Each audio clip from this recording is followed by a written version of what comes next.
Thank you for tuning in to Mr. Cliff's Toy Shop. On today's review, we take a look at the Storm Collectibles Tekken 7 Paul Phoenix. Today I'll be reviewing this figure in the following categories: accessories, articulation, design, is it essential to your collection, functionality, and price. Once those scores are totaled, I'll give you my opinion if this figure is a pass or a purchase. So for accessories, it doesn't appear that we have a lot here. That's mainly because Paul Phoenix isn't the type of character that comes with a lot of effects within the game. So let's take a look at what we have. So we receive 4 pair of hands in total, 2 fisted, which come on the figure. And I really like these hands, more so the gloves. So you can see where Paul has that extra padding around his hands. Really like how Storm Collectible did that. And you can see some imprints here for the fingernails. Let's go over to the head portrait. So we get 2 additional head portraits for Paul. And I gotta say that I really like these. You see sort of the grimace here, and that expression is carried. You can see it right to the nose, the bridge of the nose there. Really like that. This is an older, weathered version of Paul. Just taking a look at the hair. I'm not crazy about the shading that's done here. It does help to define the hair, but I think I kind of would have preferred if it was just plain blonde, or maybe not so heavily shadowed. Coming to this head here, you can see Paul has a smile on his face, and I also like this one as the expression carries. And you can even see some crow hands or feet on the edges of his eyes, showing his older age. Digging that. And then you get one singular effect piece. So with Paul, I think one of his signature moves is the hammer punch. This sort of signifies that in the Tekken 7 game. I'm really used to those splattering effects that you see with Paul as he's hitting characters. But this, I would have to say, it will do. It's all done in the same color, orange. The part in the middle appears to be more transparent or lucent. And then you have some swirling or spiraling effect. Pretty decent. So for overall accessories, I'm going to go ahead and give Paul a 10 out of 10. So for articulation, let's see what we have here. The head, wow. Whoa, look at that. It's able to move way up, all the way down. Great rotation, as well as pivot. Can't really ask for more there. The arm, I usually always pop that off, so I'm going to make sure to hold this part. Goes out to the side about that much. Maybe you can get it to go up a bit further. Does rotate a full 360. You have an upper bicep cut, which rotates. Double jointed elbows, bending in that much. If you're familiar with Storm, the wrist is on a peg, so you can get it to rotate in any direction that you need it to. So now with the torso, you can see we have a floating A and then a B portion, though it may be restricted from this gi. So using just the top, Paul is barely able to move forward any. You do get a little bit back. Top is restricted side to side, and you get a little bit of pivot. So now using the combination of the two, Paul is able to flex forward about that much. Backwards, greater distance. Decent amount of pivot. Great rotation. And he does go side to side there. So with the legs, they are able to kick all the way out to the side. Move forward that much. Backwards a good amount. Great rotation there. McFarlane needs to copy that system. No points of rotation under the knee except at the foot, which rotates. The foot is also able to go down that much. Forward only a little, upwards only a little, excuse me. It tilts outward that much. Tilts inward that much. Really happy with that system. And then you do have toe articulation. The knees themselves are double jointed. Paul can get his legs way up to the back. Don't know why I always forget this part, but there is a butterfly joint. Paul could collapse his arm forward that much. Backwards, barely any. So for overall articulation, every point moves very well. The torso is just limited by the clothing around it. So for overall articulation, I'm going to give Paul a 9 out of 10. So for design, let's go ahead and zoom in just a bit. So as you see this version of Paul Phoenix, he is a bit weathered. He is older. Now, personally, I would have preferred the younger version of Paul, but this Paul is based off the Tekken 7. And just looking at him, I think they really nailed it here. Really like his gi. Not sure if it's coming across so well, but it's actually, you can tell that it's older.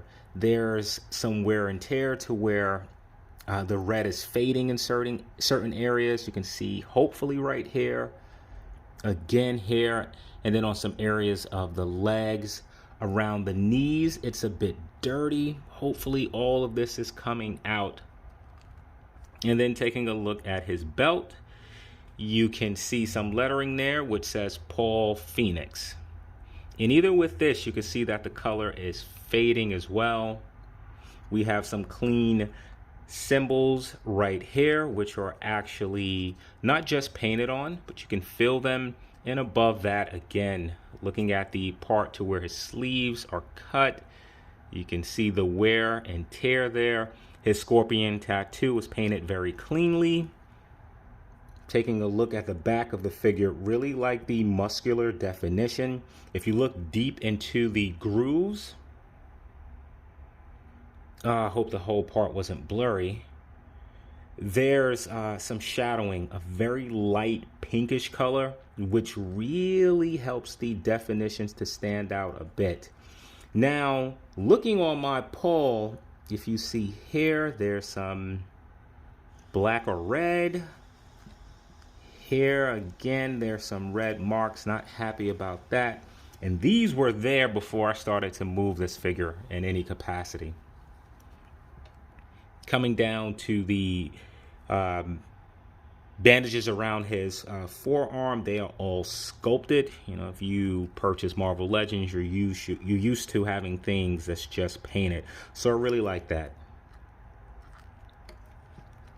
And then even just taking a look at his chest, that sort of pink highlight is still carried out. You can really see the shadowing here, and I love how that looks. So for Paul, I am going to deduct some points for the excess paint on the arms, as I don't think that this is going to easily be removed, if at all. But aside from that, Storm did a phenomenal job, and I'm going to give Paul a 9 out of 10 for design. So is Paul Phoenix essential to your collection? Well, Paul has appeared in all 7 iterations of the Tekken games, and he's certainly one of the most beloved characters in the Tekken franchise. Now, is it coincidence that Paul has a likeness to Ken Masters? Just looking at design of both characters, you can see that they both wear that traditional red gi. Both have blonde hair. Both are from America. And both has this sort of chip on their shoulder to prove that they are the strongest fighters in the universe. And that's what Paul has set out to do. In the very first Tekken game, Paul was defeated by the main protagonist, Kazuya. In the second Tekken franchise, Paul again rose to the end of the competition, only to be stuck in traffic and had to forfeit his match. And as the Tekken games continue, Paul's find himself in similar circumstances on the side of misfortune, missed opportunities, as well as shortcomings. Now, if you're interested in buying Tekken toys, there was a company that produced some Tekken items. I feel that they were more statuesque with maybe 3 points or so of articulation. Aside from that, Storm Collectibles is the only company that's given us true Tekken-based action figures. So as far as being essential to your collection, I'm going to give Paul a 10 out of 10. So for functionality, Paul clearly passes the stand test. I want to go ahead and try this effect piece as he currently has the proper hands on him. So I'm assuming that this goes over Paul's fist like so. And then there you have it. Would be cool if this could fit on his foot as well. That can't be done. Maybe if you remove the foot itself, then you can go ahead and get it on. All right, so next I want to talk about, we'll switch hands in a moment. It's just, this gi is really a soft material, but it certainly does restrict some movement, especially in that abdominal region. Now, using the lower and AB as well as the head, you can get Paul to crunch, but he would move a lot better if this was not on him. So let's go ahead and swap out one of the hands. Let's make sure I get the right one here. And the pegs are attached the way that, well, no, I like it that pegs on the hand actually. All right. I want to go ahead and try to get Paul in one of his signature moves. Not too bad. Now, the joints are very tight. I don't mean that in a negative way. I mean it in the most positive way. You can sort of hear that ratcheting, and I like that. This means that the figure should be able to stand for many years to come. Now, I would like in the leg area, if that leg was able to go higher, right? You can stretch it, but I would like to get more range out of that leg. I really like that the upper torso is a soft material. Some people worry about that deteriorating over the time. So far, that hasn't happened with any of my Storm figures, and I've had some for about 6 years now. With that, it allows you to really bend and flex over the harder part. Also, you don't have to worry about any paint rub from this part coming onto that, which I truly like. So for overall functionality, I'm going to give Paul an 8 out of 10. So for pricing, Paul comes in at $110. Add in taxes, add in shipping, you're looking at a price point of $134. So now is Paul worth the price of admission? Well, so let's look at the accessories. In terms of accessories, it doesn't feel that we receive a lot. However, the accessories are fitting to the character. We receive 4 pair of hands in total, 3 head sculpts, which I truly like each of them, and we do receive 1 effect piece.